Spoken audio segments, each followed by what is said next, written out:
Yeah, morning, good evening, good afternoon to you whenever you're finding this video on a Patterrz. Now, let me tell you about my week last week. It was a weird week. I was at Wembley on Friday, and then the Pokemon European International Championships on the Sunday. It was a weird week, man.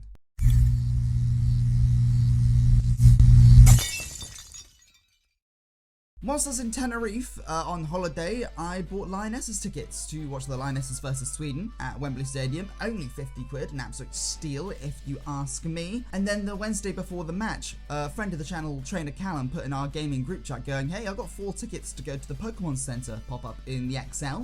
And I was like, yo, please and thank you. And then 2 days after that, he said, does anyone want to go to the actual VGC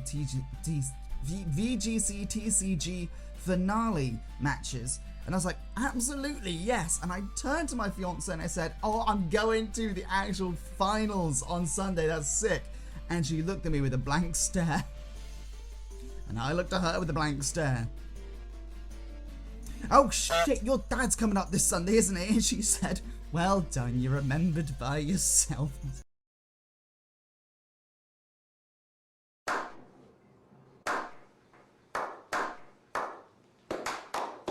Please, can I go? I'm not gonna get to go again, please, Anna. Begged for the mercy of the court for my idiocy, and the court was generous, and she said I could go. Thank you, Hannah. I arrived at the XL at about 11 o'clock and met up with Callum, who had arranged to meet the person who had a spare ticket because their partner couldn't go, unfortunately. They literally put it up on Twitter for sale, and Callum was searching just EUIC tickets sale, and this guy popped up immediately. Honestly, when I walked into the event, I'm 28 years old. Sometimes I feel like at 28 years old, Pokemon shouldn't be my favorite franchise. But then you walk in and it's so diverse, ages, races, genders. Like, it was so cool. There was like literally parents and their kids all wearing Pokemon merch, and I was like, Pokemon's for everyone, man. It's actually become a family affair to be a gamer, and that's so cool to see. Just past the merch stand, they had a couple of carnival games, all based around the Kitakami region, and I think everyone had the same idea. I don't know what that is, because I didn't write the rest of this sentence. I don't know what I meant by everyone had the same idea. Yes, I remember what I was gonna say.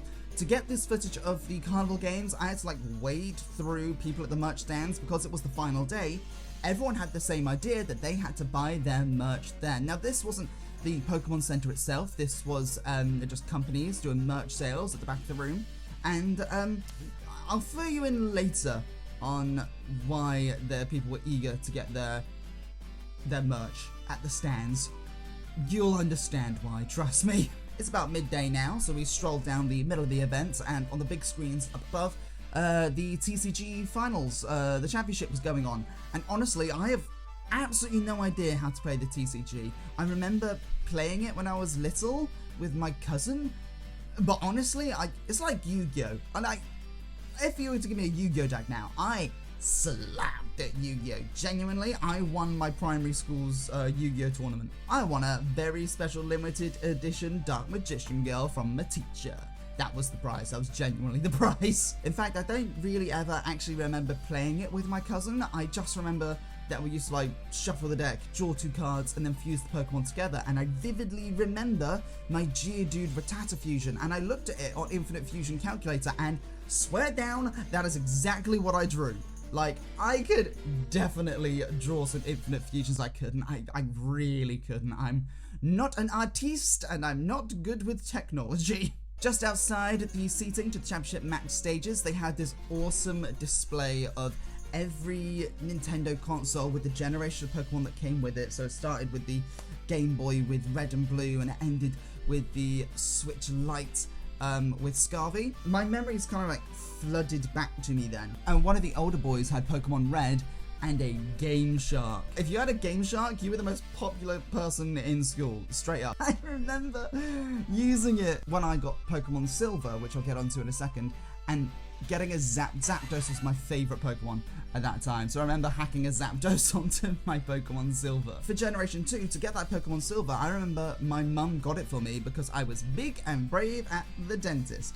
Fun fact, I'm still terrified of the dentist, but I don't get consoles and games when I go now. Hannah won't buy me them. So what's the point in going? I do actually need to go and I'm terrified.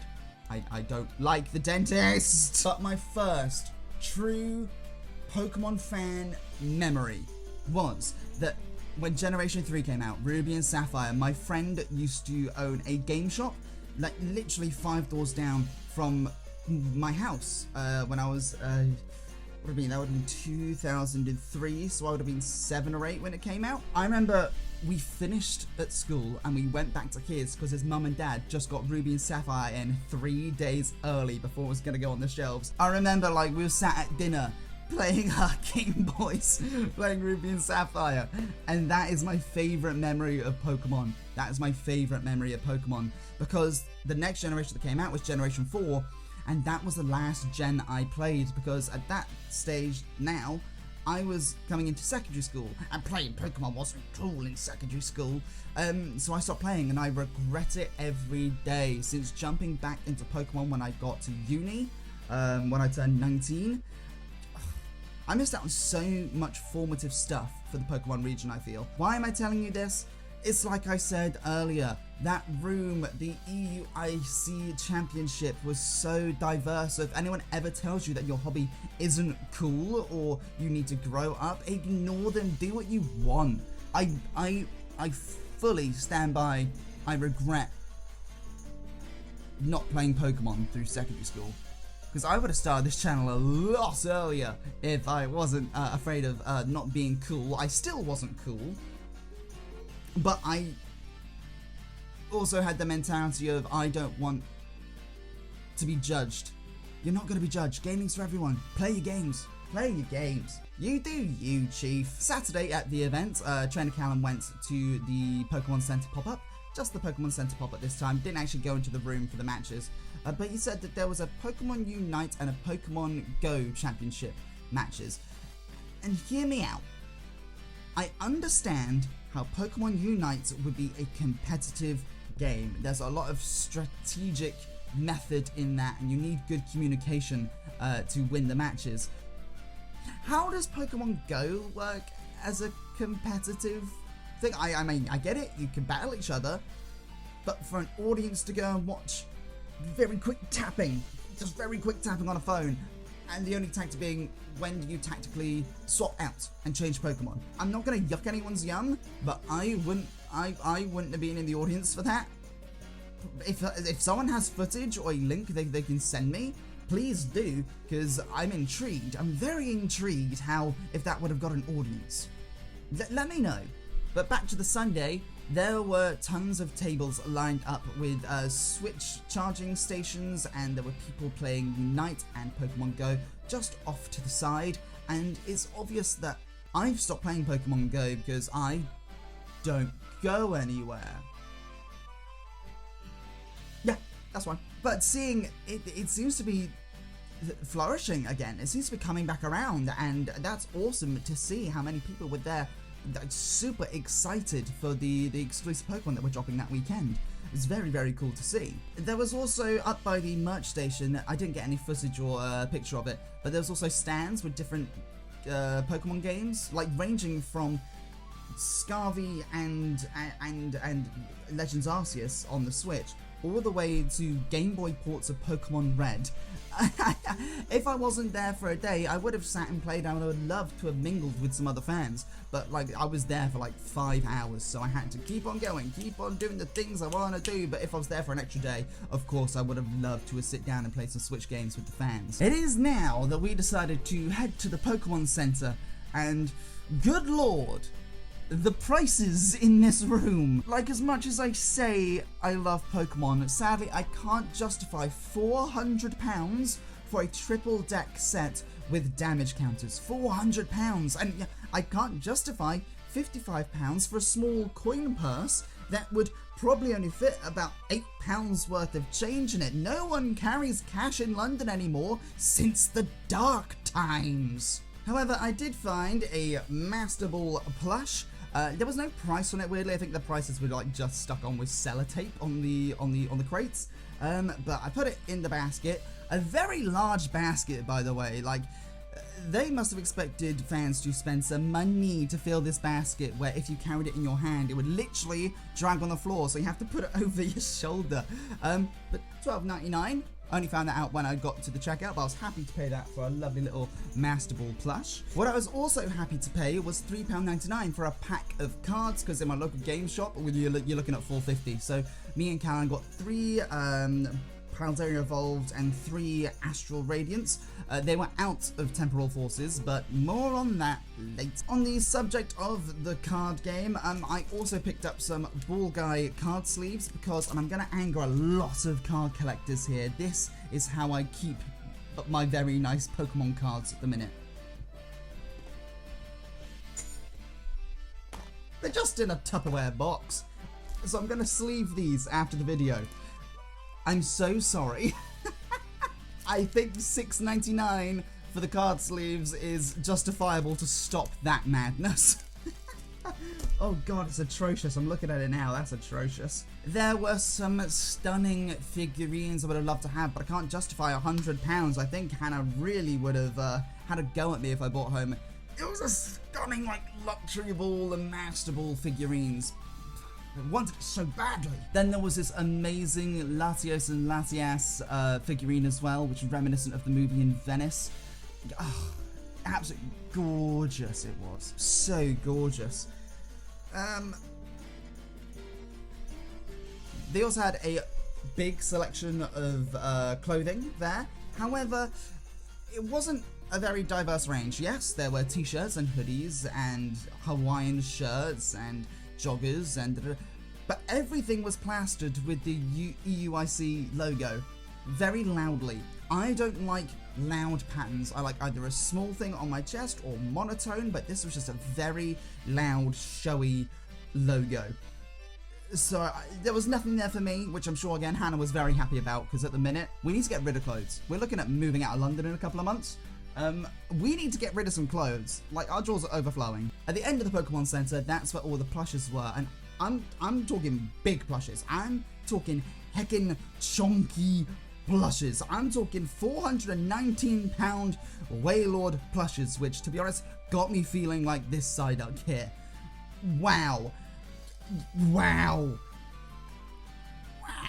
When you walk into the Pokemon Center, you do get your QR code scanned, so we weren't sure whether we'd be allowed back in for the day, so we did one more loop at the Pokemon Center. There was nothing we fancied, so we decided to check out there. As you left the Pokemon Center, when you go to check out, they do give you a 15% off one-time code from the event to use online, and I bought some Temporal Forces online, had to get some more.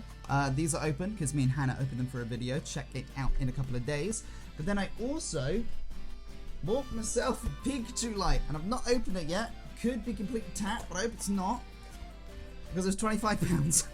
Oh, yeah, well, that's adorable. That look great on my nerd shelf. This is where I put my nerd shelf. If I had one. Please don't let me waste my money. I have a wedding to save up for. No, there it is. Yeah, that's adorable. That's gonna look great on a nerd shelf in our new place. If there is space enough for me to have a nerd shelf in our new place. Otherwise, yeah, I don't know where that's going, but it's cute as all hell. We weren't sure whether we'll be allowed back in for the day, so we did one more loop at the Pokemon Center. There was nothing we fancied, so we decided to check out there, because the Scarlet VGC championship matches started at 2:30, so I thought we'd go and get lunch, then go and see what the seating arrangement is. And I'm really happy we did choose to leave then, because that's when I got to meet Patterrz. But first, a break. Who's that Pokemon?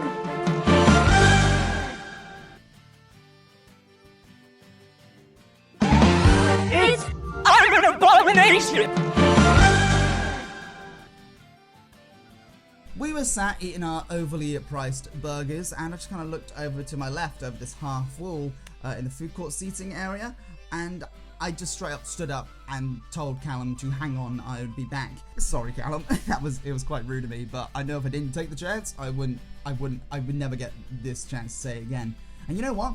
I didn't say anything, because Patterrz is so lovely. I told him I've watched his content for the better part of a year. I watched his content since I started joining uni, when him and Game Boy Luke were doing Let's Plays. But my brain stopped. I had so many questions to ask him, and my brain stopped. Bless him, he did point at my Game Boy Luke merch. I had the Rotom merch. Yeah, anyway, you have just missed Luke. He's gone to go get his Switch so we can go and play some Unite. I was like, damn. And he asked, do you want a picture? I was like, oh yeah, if that's okay, thank you very much. And the person he was with took it. And so I would let you on with your day. Thank you so much for stopping to talk to me. He gave me a fist bump. He offered his fist. I was like, a fist bump, thank you much. Sound bloke. Patterrz, if you are watching this, these are the questions I wish I'd asked you. What's your schedule? Because you stream every day at 4 o'clock. I'm like, what? How much recording do you get done before that? And after you stream, is that kind of the day done? On the subject of the live streams, I once asked you, on one of your streams, if you'd ever play D&D in person, and you said, yep.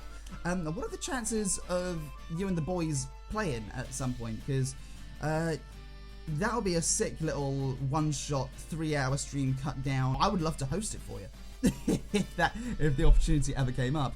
Throwing it out there. And lastly, what happened to the Baldur's Gate streams with the American boys? I think Dylan said on one of his streams, ask Vinny. But I'm not going to get to see Vinny, probably. So, the Baldur's Gate 3 streams were fantastic and ridiculous, and I absolutely loved them. So, if ever they're coming back, I really hope so. After lunch, me and Callum went to go find seats for the VGC final, but the trading card final was still going. It had overrun. So we went back up to the merch stands and just to see what they had, really get into what was there, and that's when we found them.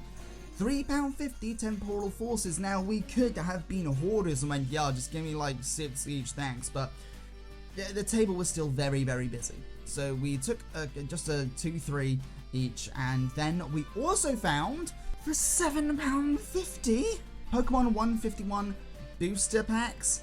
Now, we've never seen booster packs for 151, neither me or Callum, so we were dubious. That's definitely just from like a Zapdos EX 151 multi-pack, and they're selling them individually. But you know what? It's 151, and I'm happy I bought them, because that was my one hit for the whole day. My one hit for the entire day was a Venusaur EX that came in my last pack of 151. My last pack of the 2 that I got. So, Callum, however, had mad luck. He was getting pull after pull after pull after pulls. That's what I get for going first. I think Callum was a bit hesitant, because knowing Callum, he probably spent a lot of money on the day he just went to the Pokemon Center, just on the Saturday. So he's probably a bit hesitant to spend more money, but I'm a bad influence. I'm an enabler. However, what I did find there was a lovely little Fuecoco plush for £15. There was a Pikachu one that I also wanted, but it was £25. £25 for a Pikachu plush it's too much. It's too much. I also got a little Fuecoco pin for my Sharona, my bag, my strap bag, and I also found 2 more Plusle cards that I didn't have. Has anyone ever made Plusle their channel mascot? I very much doubt it. Also, these 2 cards were £8. Did I make a mistake? Was I scammed here? Nah, it's worth it. It's worth it. He tells himself so he doesn't cry himself to sleep at night. After we spent that little bit more money, it wasn't a little, it was too much. For me, it was too much. We came back to grab our VGC final championship seats, wherever we could find one. We realized that there were 4 stages there, and we were sat in the front of the wrong stage. The TCG is just finished, and the VGC was one over to our left. So we got up to try and move over, and the only seats we could find, there were 6 seats there that were reserved for press. So we quickly ran back to grab our seats, just so we were guaranteed to be able to sit there. We grabbed our seats, And the guys like just went, oh sorry, we just need this one seat for our mate. We're like, yeah, that's fine, we just need the two on the end. They're like, yeah, cool, grand. 15 minutes later, 20 minutes later, it was after the junior championship match. The boys next to us go, oh, Liam, over here, Liam. And AceTrainerLiam sits down next to us. I just kind of caught his profile as he sat down and said hello to his mates. So I kind of went to Callum, I was like, I think that's AceTrainerLiam. Yep, that's AceTrainerLiam. Just sitting next to us. So Liam said hello to his mates, and again, I had to take the opportunity. It's like, sorry, AceTrainerLiam. He's like, yeah, how you doing? And he offered his hand. Super nice bloke. I was like, oh, hey, nice to meet you. And Callum put his hand across, and he went, oh, Callum. And then AceTrainerLiam came back to me and said, oh, sorry, what was your name? He didn't have to do that. I'm just a bloke sat next to him watching the game. He didn't have to do that. Lovely, lovely bloke. However, that then opened the door to a conversation about the first match that he missed. I don't know competitive Pokemon, so all I said was, it was a bit iffy. Like, they did the first round and it was pretty much a sweep. And then in the second round, no one changed up their teams, so it just kind of happened the same. And I think the sentence that came out of my mouth was, I don't know why the person who lost in the first round didn't bring a Trick Roomer to Trick Room their Trick Roomer. But he kind of stayed for like 10 minutes into the second match, and got his friend, like, I need to go meet Sophie. Like, we might not. I know who Sophie is because I watch his content. He doesn't know that I know. He talked to us like he had known us for more than 5 minutes. So absolutely lovely bloke. Absolutely lovely bloke. So before we left, he went, oh, do you want a picture quickly? And like, yes, please. And Callum was like, I was just about to ask you, but I'm so awkward. So we got a picture with him, and honestly, your Patterrz and AceTrainerLiam, again, I don't know if you're going to see this video, but just that extra 10 seconds of do you want a picture? It was like, yes, please, because we were so awkward. We are awkward people, so we were so grateful that you offered it to us, because we probably wouldn't have asked. Okay, the main event, the VGC Championship Finals. We didn't quite know what to expect. Like I just said when we talked to Trainer Liam, neither me or Callum do competitive Pokemon. So we got absolutely left in the dust watching these competitors, thinking 4 steps ahead of where they were. And when me and Callum tried to catch up, I kind of clocked what they were doing. They were already doing it. It was mad to watch. Like I said, the junior ranked championship match was a bit odd. The one guy got absolutely swept, and then in the second game, no one switched up their team, so kind of the same thing happened again. But all I've learned through this experience is bring Trick Room. Bring Trick Room is good.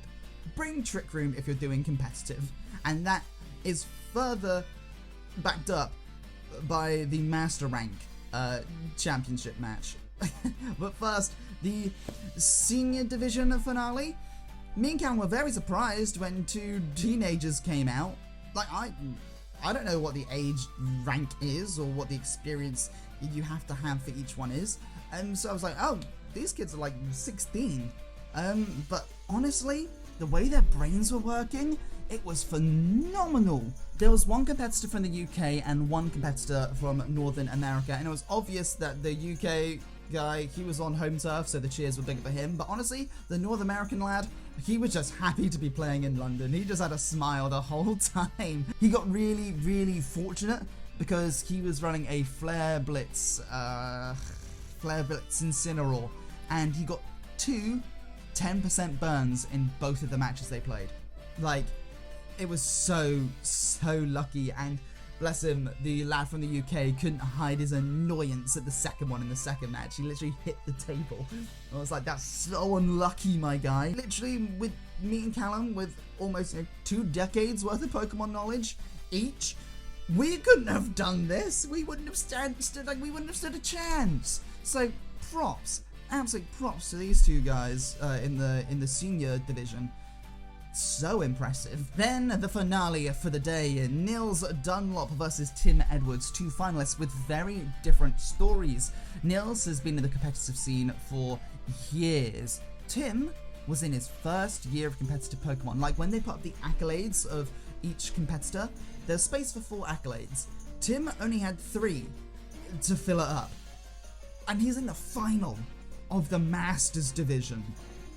That's crazy. Which made this an even more interesting watch. You could tell that both trainers had a game plan, and neither me or Callum could really clock what they were going to do. There were so many tactical switches that the battle took longer.